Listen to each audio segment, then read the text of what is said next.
It's not because they gave up. It's not because they failed to climb higher. It's not because they lack ambition or talent. And yet, ask people how satisfied they are with life, and a strange pattern shows up. The ones who report feeling the best are, statistically, the ones who scaled down, not up, down. Study after study on well-being finds the same result. Meanwhile, the people chasing bigger titles, bigger homes, bigger audiences, often report more anxiety, not less. That shouldn't make sense. More should feel like more, but it doesn't work that way. By the end of this video, you'll understand the exact mechanism behind this pattern and why it might already be quietly running your life without your permission. Let's be clear about what this is not. This isn't an argument for giving up your goals. It isn't a call to quit your job or romanticize poverty. This comes from decades of research in positive psychology, decision science, and behavioral economics, not someone's personal lifestyle opinion. So here's the one-line thesis, the idea we'll build on. Happiness isn't the size of your life. It's the ratio between your life and your capacity to actually inhabit it. Real quick before we start, if you enjoy content like this, go ahead and drop a like and subscribe. It takes 2 seconds, but it means a lot for the channel. Let's jump in. There's a name for what's really going on here. Scientists might use different words for it, but let's call it bandwidth debt. Here's what that means. Bandwidth debt is the gap between how much life you're carrying and how much attention you actually have to give it. Your obligations, your choices, your possessions, your relationships, all of it competes for the same limited resource, your attention. And when what you're carrying outgrows what you can actually attend to, you go into debt. Why does this happen to almost everyone? Because your brain wasn't built for this. It evolved for a small, stable world, a tribe of maybe 150 people, a handful of decisions each day. What to eat, where to sleep, who to trust.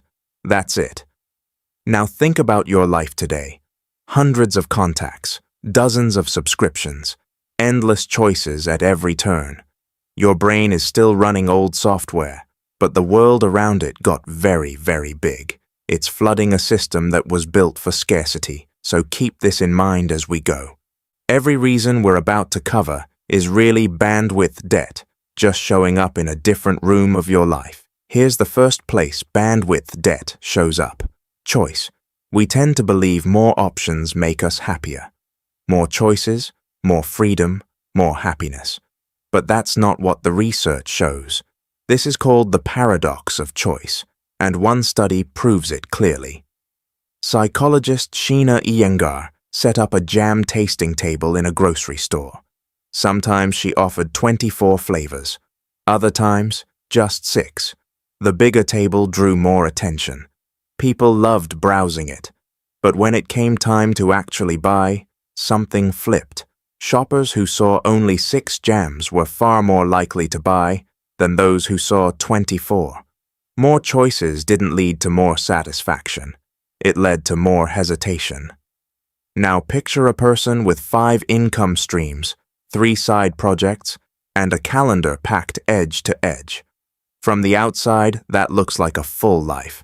But look closer, and it's often a pile of unresolved decisions, each one quietly draining attention. So here's the payoff to remember. More options don't create more happiness. They create more rooms for regret to move into, and regret is a very comfortable tenant. Here's the second place bandwidth debt shows up. Adaptation. Psychologists call it hedonic adaptation. It means this: whatever happens to you, good or bad, your brain resets around it. It builds a new normal, and then it starts looking for the next thing. Think about 2 people.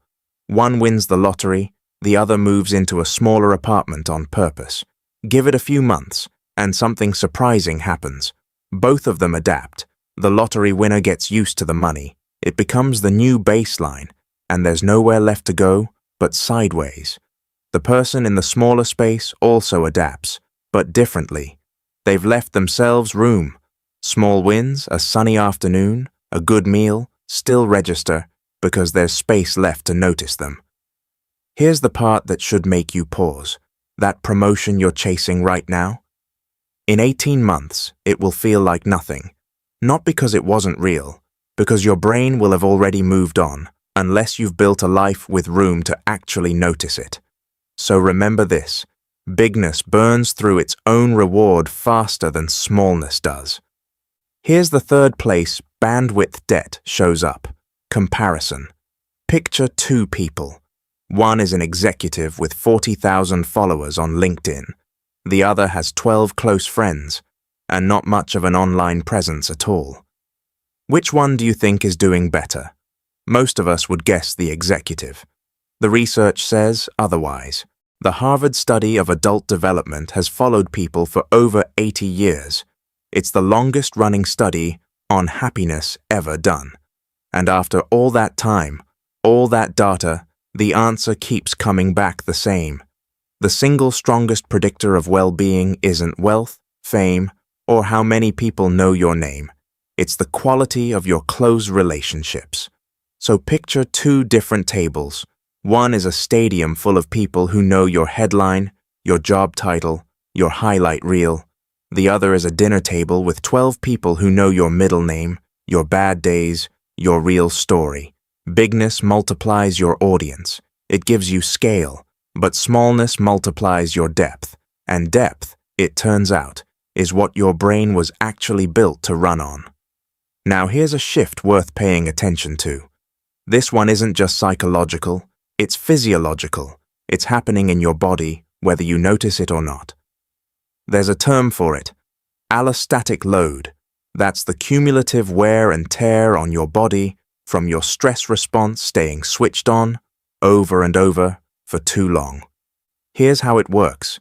Every extra obligation on your plate, every extra possession you have to manage, every decision left hanging, unresolved.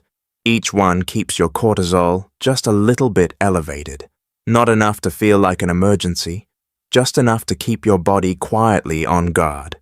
So a big life, packed with commitments and choices and things to keep track of, can mean a nervous system that never fully powers down.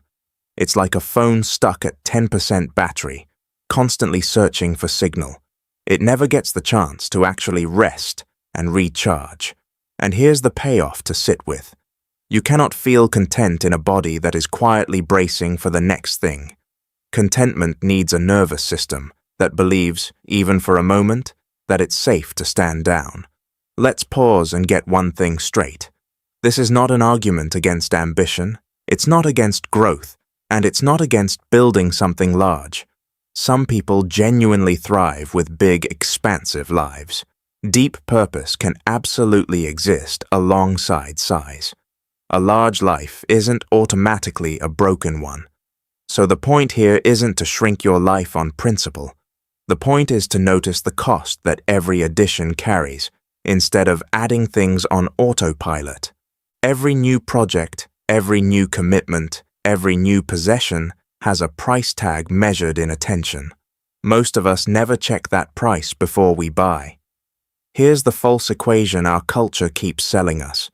Expansion equals success, and success equals happiness.